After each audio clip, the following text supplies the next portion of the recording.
Good evening. Welcome to St. Peter's in Hove. I'm Father Alexander, and welcome to our 266th step in our walking tour through the Bible. And we're going to be looking at yet another bit of Jeremiah, chapter 16, the beginning of chapter 16.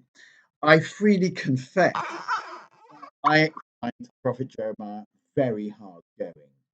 He doesn't have the beauty or poetry of Isaiah, for example.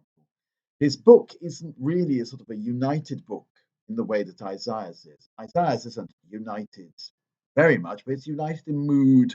You can tell the prophet Isaiah. You can tell the prophet Jeremiah. He's got his own flavour. It's not a particularly helpful flavour. He doesn't really help the reader very much. It's so unrelentingly negative. And it's also very repetitive, I find. We have this word Jeremiad in the English language, which means a long diatribe of gloom and doom. And one can understand where that word came from.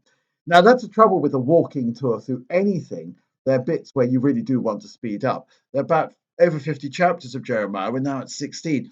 I really think I need to speed up. Well, chapter 16, it's a prose passage I want to look at, verse 1. You can see it in front of you. The words of the Lord was addressed to me as follows: You are not to marry or have sons and daughters in this place. For the Lord says this regarding the sons and daughters to be born in this place, about the mothers who give birth to them, and about the fathers who beget them in this land. They will die of deadly diseases, unlamented and unburied. They will be like dung spread out on the ground. They will meet their end by sword and famine, and their corpses will be food for the birds of the sky and the beasts of the earth. Then it goes on. The Lord says, Go into no house where there is mourning. Do not lament or grieve with them, for I have withdrawn my peace from this people. So if there is a funeral going on, ignore the funeral. God is not interested in funerals anymore. The Lord declares, and faithful love and pity too. All the things that God has promised, he's now cancelled. Pretty grim, isn't it? High or low, they will die in this country without burial or lament. There will be no gashing or shaving of the head for them. No bread will be broken for the mourner or comfort him for the dead. No cup of consolation will be offered to him for his father or his mother. Now, two things immediately come to mind. First of all, it's said somewhere, I read it somewhere, that Jeremiah is the only bachelor in the entire Old Testament. And even then, it's not certain. Presumably because of this passage, do not marry. God tells Jeremiah not to marry. And I think that this is the only person in the Old Testament who's told not to marry. Everybody else is married. And usually the boys and the boys were married at 18, the girls were married soon after their first menstruation.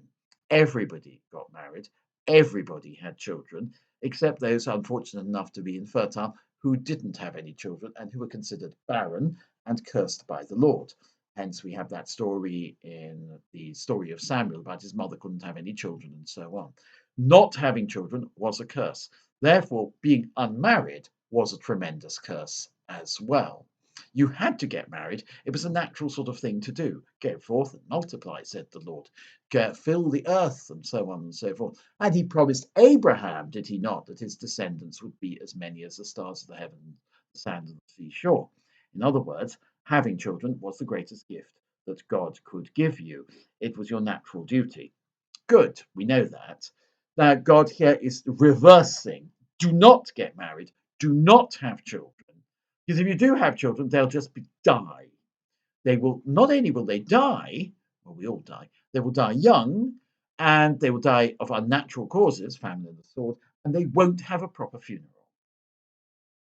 Now, as you know, with our Jewish brethren, even to this day, having a proper funeral is incredibly important. Everything should be done correctly in the whole of Jewish life, but a funeral is particularly valuable to God's people. And also, sitting Shiva is extremely important. The ritual mourning of the Jewish people is very important to them to this day, as it was in the day of Jeremiah. But we're told here all of that is cancelled. The only time I can think of when large numbers of Jewish people went unburied or were not properly buried after they had died and who died through unnatural causes, of course, during the Holocaust, when 6 million were murdered and their remains were thrown into rivers and cremated and things like that, or thrown into pits. And it's horrible to think of that, particularly if you are Jewish, the lack of funeral rites, and also horrible to think of the way they were so callously and cruelly murdered. One thing I was reading in a book about the Holocaust, it was a book about the history of the Jewish people called On the Eve. I've forgotten who wrote it. It's about the Jews in Europe up to 1939. There was a marked fall in Jewish fertility in the 1930s. As the persecution of the Jews hotted up, the Jews themselves did not get married in the same numbers and did not have children in the same numbers because they were so worried about their situation in Germany and also outside Germany, because there was also widespread anti-Semitism in countries like Poland.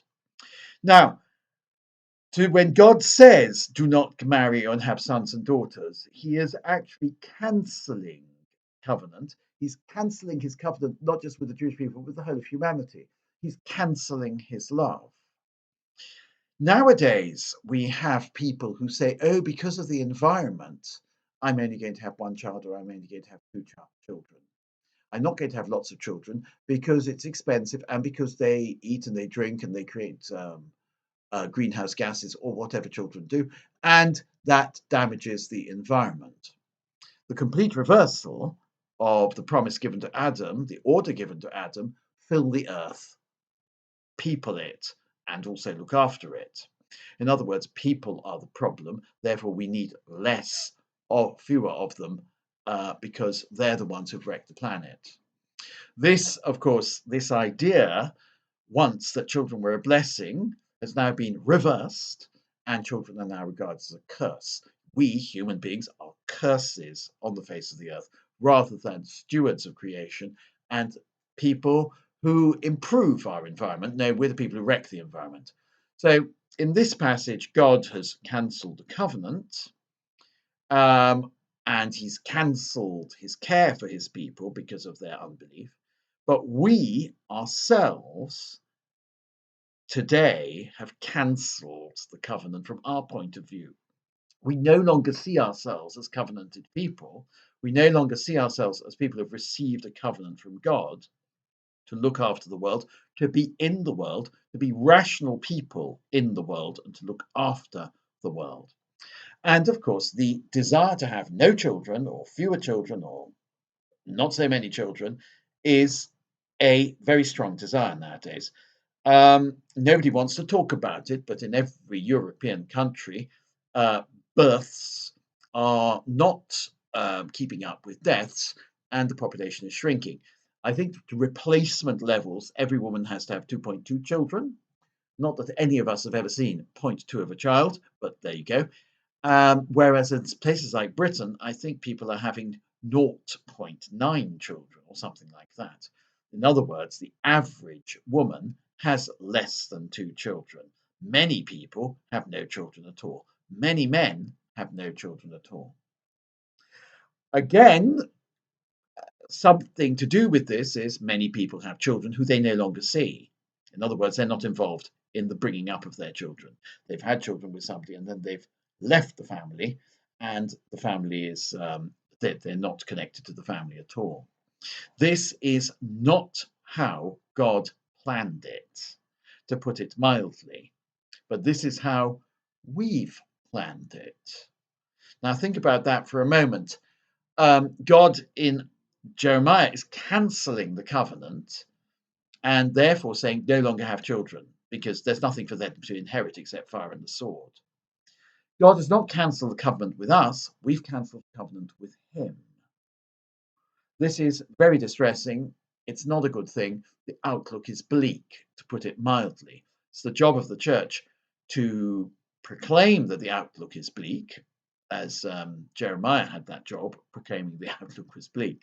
That won't make us popular, will it? So much rather we should bury our heads in the sand and say nothing. But that's the truth of it. You are not to marry or have sons and daughters. But God, I think if we have faith in God, apart from those of us who are called to the celibate state, we have faith in God, we should want to have children, we should want to populate the earth, and we should want to have children knowing that they will grow up to be happy to serve God and to live in union with Him and therefore to flourish. We shouldn't take the view that by having children we're being irresponsible, or that our children will grow up in a world which is inhospitable to human life. We must appreciate the gift of life that God has given us. Incidentally, it then goes on in chapter 17, and actually goes on into chapter 18, about how the people of Israel have killed their own children by sacrificing them to Moloch and things like that. So you see, a pro-life ethic is at the heart of the Old Testament message. All the best. Bye.